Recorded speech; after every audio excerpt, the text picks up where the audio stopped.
예, 정말로 좀 간만에 진행하고 있는 중학교 2학년 영상 강의입니다. 좀 덜 게을러야 되는데요. 이게 중간고사 시험 치고 나서 이게 또 해이해진 것 같아요. 제가요. 조금만 더 빠르게 작업을 좀 할 수 있도록 하겠습니다. 오늘 하는 부분은요. 이제 전압입니다.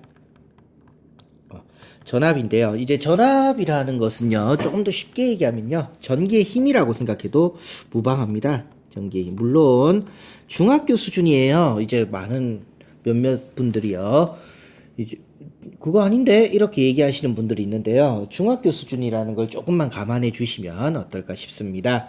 자, 그래서 전압은요, 전기의 힘인데, 조금 더 쉽게 얘기하면요, 전지가요, 어떻게 하냐면요, 건전지요. 전지가요, 연결을 해놓으면 도선에 있는 무엇을 때리죠? 자유전자를 때립니다. 때린다. 힘을 줘서 때리는데, 이때 이 때리는 힘, 이 힘이 바로 전압이라고 생각하시면 제일 쉽습니다. 그래서 얼마만큼의 힘으로 때리는데, 1.5V의 힘으로 때렸어, 15V의 힘으로 때렸어, 110V의 힘으로 때렸어, 220V의 힘으로 때렸어. 이걸 갖다가 우리는요, 전압이라고 얘기합니다. 그래서 자유전자가 이제 맞은 힘이라고 생각하면 제일 쉬워요. 그래서 건전지 1.5V 건전지는요, 앞에 있는 자유전자를요, 1.5만큼의 힘으로 때린다고 생각하면 제일 쉽습니다. 그러니까 우리가 전압과요, 무엇을 조금 비교해야 되냐면 전류가 틀리다라는 거예요. 그래서 전압은요, 때리는 힘을 얘기하는 거라면요, 전류는요, 지나가는 수저는 우리 보통 자유전자의 수인데요. 그래서 전류는요, 얼마만큼 많이 지나갔는데고요. 전압은요, 한 대를 맞더라도 얼마나 세게 맞았는데 라는 거예요. 그 차이가 있다라고 생각하시면 아마 공부하시는데 조금 더 수월할 겁니다. 자, 그러면 이때 이 전압의 단위가 무엇이냐면요, 이제 V라고 쓰고요. 읽을 때는요, 볼트라고 읽게 됩니다. 기호도 이제 똑같이 V로 써요. V로 쓰고요. 그래, 지난 시간에 했지만 전류 같은 경우는요, 단위는 A라고 쓰는데 암페어였고요. 기호는 보통 I로 많이 씁니다. 단위와 기호는 틀려요. 기호는 보통 공식 나타낼 때 많이 쓴다고 했습니다. 전압은요, 같다라는 거 정도만 알고 계시면 될 거예요. 자, 그러면 우리가 이제 전압에 대해서 이야기를 하고 있는데요.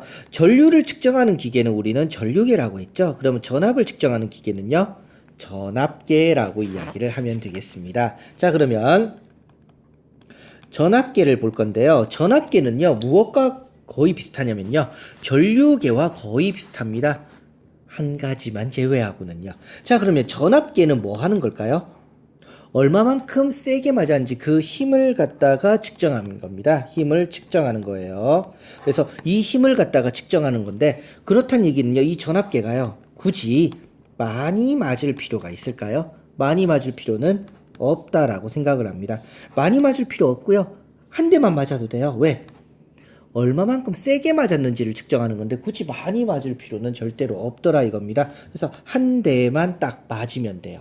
자, 그러면 전류계를 갖다가 전압계를 갖다가요, 어떻게 표시하냐면요, 요렇게 표시합니다. 회로도에서요. 그러면 자, 요게 저항이라고 했고요. 그럼 여기에다가 지금부터 전압계를 달 건데요. 만약에 전압계를 여기 달았다고 해볼게요. 그러면 일로 지나가는 게 만약에 전자가 100개가 지나간다면 이 전압계는 몇 대를 맞을까요? 100대 다 맞아버리겠죠? 그 얘기는요, 기계가 잘못하면 고장 날 수도 있어요. 그렇기 때문에요, 직렬로 절대로 연결하지 않습니다. 전압계는 그래서 어떻게 연결하냐면요, 이렇게 연결하는 거예요. 왜? 100개가 지나가서요, 여기에서 어떻게 됩니까? 갈림길인데 어느 쪽으로 갈지 정확히 모르죠. 위로 갈 수도 있고요, 아래쪽으로 갈 수도 있어요. 그래서 위쪽으로 가게 되었을 때 어떻게 됩니까? 가는 개수를 줄인다면 100개 중에서 한 개만 지나갈 수도 있고요. 그렇게 된다면 한 대만 맞더라도 정확히 측정을 할 수 있기 때문입니다. 그래서 전압계는요, 전류계와 다르게 딱 한 가지만 틀려요. 바로 뭐로 연결한다고요? 병렬로 연결합니다. 나머지는 동일합니다. 뭐가 있었죠? 모르는 값을 측정할 때는 어떻게 한다고요? 큰 값부터 연결합니다.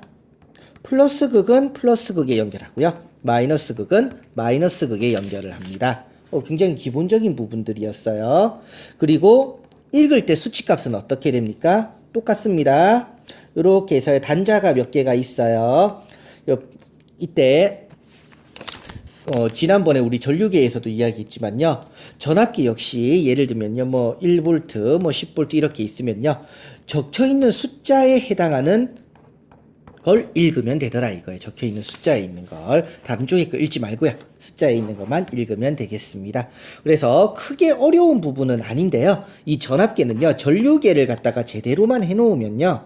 크게 어려운 부분은 없습니다. 그래서 전압계 조금 헷갈리신다. 그럼 뭐를 다시 한번 보면 될까요? 맞습니다. 전류계를 다시 한번 보면 돼요. 꼭 기억을 하시기 바랍니다. 그럼 우리가 이제 전압과 전류 두 가지를 봤는데요. 이제 전류와 전압의 관계에 대해서 보면서요. 무엇을 같이 이야기할 거냐면 이제 저항에 대해서 이야기를 하게 될 거예요. 그래서 저항 부분은요. 조금 더 봐야 될 부분이 있으니까요. 여기에 대해서는요. 다음 시간에 한번 다뤄보도록 하겠습니다. 조금 간만에 하는 부분이라서요. 저도 약간 좀 어색한 느낌이 들어요. 매일매일 좀 할 수 있도록 해보겠습니다.